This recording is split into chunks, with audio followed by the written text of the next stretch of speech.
Hello friends, ये सम्राट शिवा में एक बार फिर से आपका हार्दिक अभिनंदन है। मैं हूं आपका दोस्त शिवा और आज मैं आपको लेकर जा रहा हूं देवभूमि हिमाचल प्रदेश के कांगड़ा जिले की तहसील बैजनाथ से 5 किलोमीटर दूर महाकाल मंदिर में।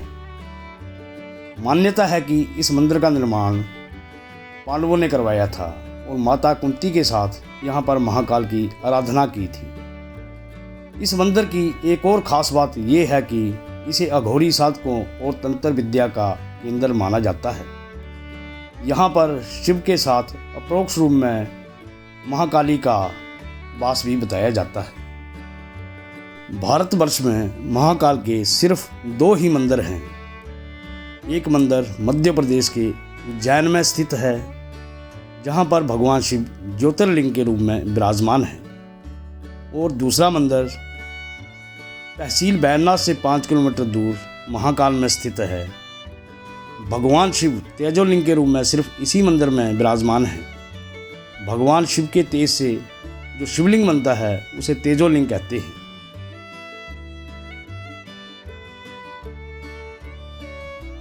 ये महाकाल की एक छोटी सी मार्केट है जहाँ जरूरत का हर सामान मिल जाता है। मेरी बाईं तरफ है इस मंदिर का मेन एंट्रेंस गेट।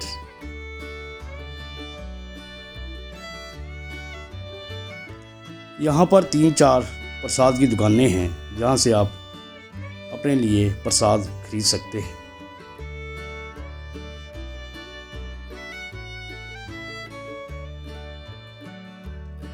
यहाँ राइट साइड में आप अपनी गाड़ी पार्क कर सकते हैं। कहते हैं कि दंपत्ति यानी कि पति पत्नी दोनों साथ मिलकर मंदिर में दर्शन करें तो जो पुण्य मिलता है उसका जो फल होता है वो दोगुना हो जाता है। लिहाजा मास्टर मोहित के साथ साथ मेरे घर की होम मिनिस्टर यानी कि मेरी अर्धांगिनी लाइफ पार्टनर वंदना शर्मा भी मेरे साथ मंदिर में दर्शन के लिए चल रही है।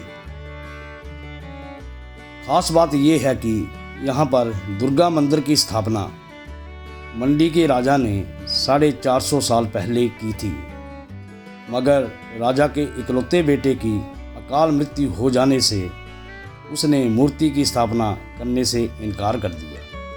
कहा जाता है कि इसके बाद जो भी मूर्ति की स्थापना करना चाहता उसके या उसके परिजनों के साथ कोई हादसा हो जाता। किसी को सांप ने काट लिया, किसी की टांग टूट गई, कोई सुबह मूर्छित अवस्था में पाया गया, किसी के घर पर आसमानी बिजली गिर गई तो किसी की आंखों की रोशनी चली गई। मगर कुछ अंतराल के बाद वो सब कुछ अपने आप सही हो गया। तदोपरांत ऐसे में कई सालों बाद सन 1982 में स्वामी रामानंद ने यहाँ पर दुर्गा की प्रतिमा स्थापित की। इस मंदिर से जुड़ा हुआ एक रहस्य ये भी है कि यहाँ पर शिवलिंग पर चढ़ने वाला जल और दूध बाहर निकलने के बजाय शिवलिंग में ही समा जाता है। इस रहस्य को जानने की कोशिश काफ़ी लोगों ने की, मगर ये रहस्य आज भी बरकरार है कि जल और दूध कहाँ चला जाता है। इस मंदिर के चारों ओर पवित्र कुंड भी प्राकृतिक रूप से स्थापित हैं। इन कुंडों के नाम ब्रह्म कुंड, विष्णु कुंड, शिव कुंड और सती कुंड हैं। ब्रह्म कुंड का पानी पीने और शिव कुंड का पानी शिवलिंग का अभिषेक करने के लिए किया जाता है। यहाँ पर ये भाई साहब ने मेरे ऊपर अटैक करने की कोशिश की, मगर जब इन्हें ये पता चला कि इनके आराध्य भगवान राम हैं और भगवान राम शिव की आराधना करते हैं और मैं शिव का भक्त हूँ, तो ये जानकर वापस चले गए। यहाँ पर किसी समय 3 रानियाँ सती हुई थी। ये सती कुंड उनकी याद में बनाया गया है। ये सामने इस मंदिर में दुर्गा माता विराजमान है। अपना परिचय लीजिए, आपका नाम क्या है और कुछ इस मंदिर के बारे में बताइए हमारे दर्शकों को। नमस्कार जी, मेरा नाम रोशन लाल पुजारी है। तो ये महाकाल जी का मंदिर भगवान शंकर को समर्पित है। तो यहाँ देवी देवताओं, ऋषियों, मुनियों, दानवों, मानवों ने सबने तप किया हुआ है। तो ये महाकाल जी यहाँ तपस्वी बन के विराजमान बनते हैं और राजगद्दी इनका उज्जैन में है, वहाँ राजा बन के बैठे हुए हैं।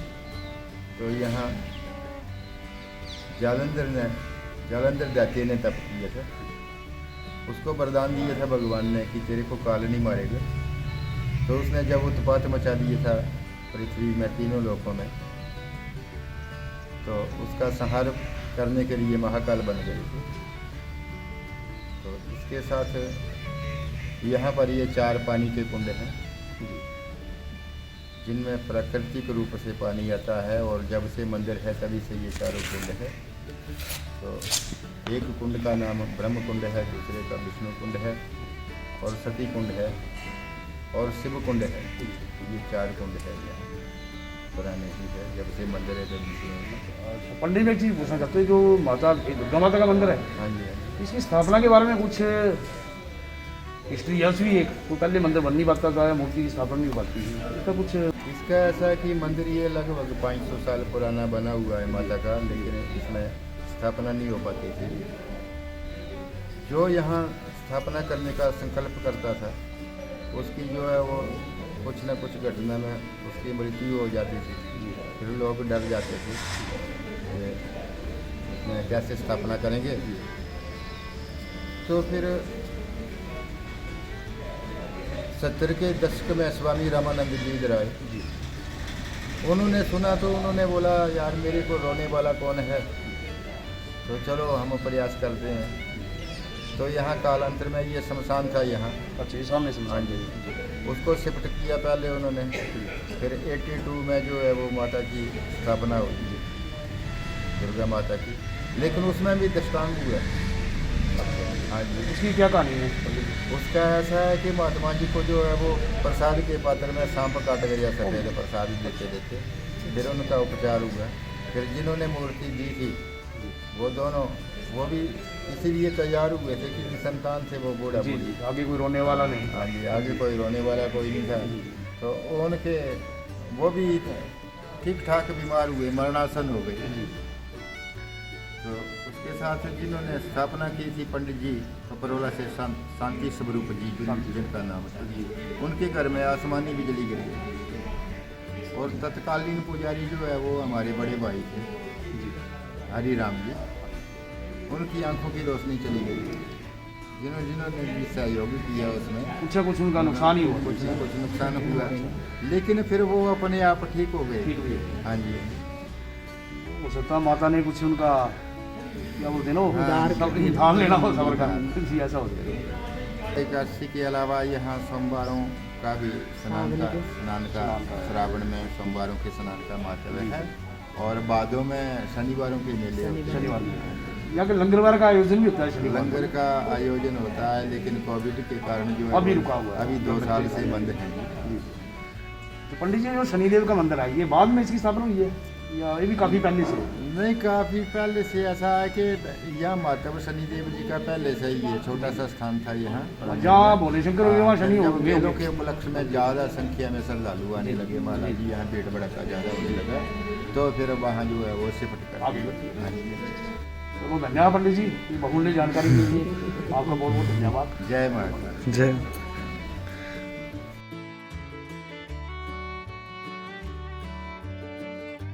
यहाँ पर ये तांबे की धातु की बनी हुई नाग देवता की प्रतिमा है।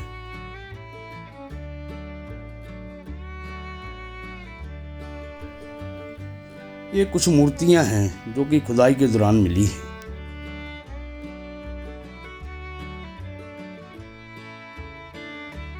यहाँ पर शनिदेव की विशाल प्रतिमा स्थापित है। शनिदेव को महाकाल का शिष्य कहा जाता है। जहाँ पर महाकाल विराजमान होते हैं वहाँ पर शनिदेव का विशेष स्थान होता है। यहाँ पर प्रत्येक शनिवार को लंगर का आयोजन किया जाता है। यहाँ बने मंदिर में नवग्रह पूजन भी किया जाता है। श्रद्धालु लोग शनिदेव को सरसों का तेल, तिल और उड़द की दाल अर्पित करते हैं। ये एक रुद्राक्ष का वृक्ष है। कहते हैं कि किसी समय यहाँ पर जंद राक्षस का सर कटने के बाद ढल गिरा था। इस मंदिर का इतिहास जंद राक्षस से जुड़ा है। भगवान शिव ने उसकी तपस्या से खुश होकर वरदान दिया था कि काल भी उसका कुछ बिगाड़ नहीं पाएगा। वरदान प्राप्त करने के बाद जंदर राक्षस देवी देवताओं को वो लोगों को परेशान करने लगा। तब भगवान शिव ने महाकाल का रूप धारण कर जलंधर राक्षस का वध किया।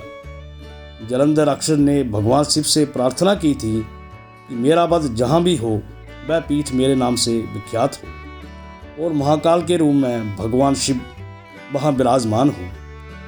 इसके बाद इस क्षेत्र को जलंधर पीठ के नाम से भी जाना जाता है।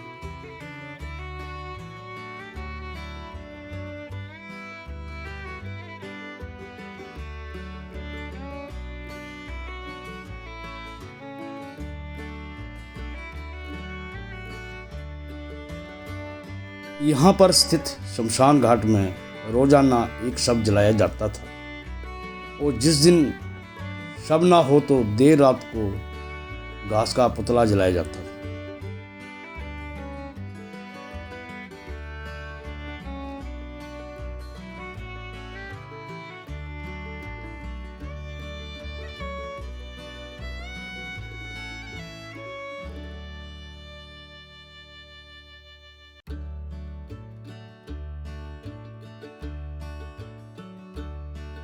ये यहाँ का मुख्य हवन कुंड है।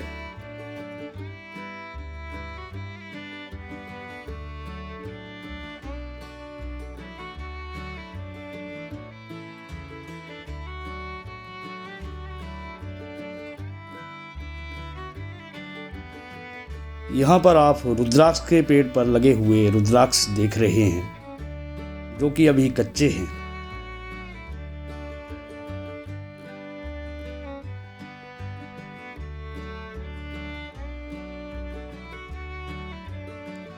यहाँ पर राम भक्त हनुमान की विशाल प्रतिमा स्थापित है। उनके साथ ही नीचे बैठे हैं हनुमान जी के भक्त।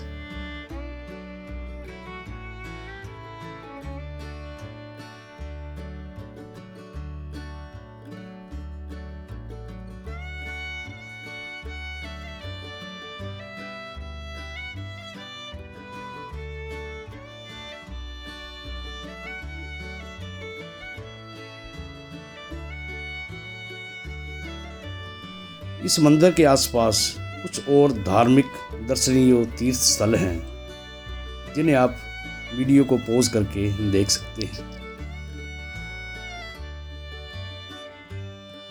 तो फ्रेंड्स, आपको अगर ये वीडियो अच्छी लगी हो तो लाइक करें, शेयर करें, कमेंट करें और सब्सक्राइब करना ना भूलें। अकाल मृत्यु वो मरे जो कर्म करे चंडाल का, काल भी उसका क्या बिगाड़े जो भक्त हो महाकाल का। नेक्स्ट वीडियो तक take care and bye bye.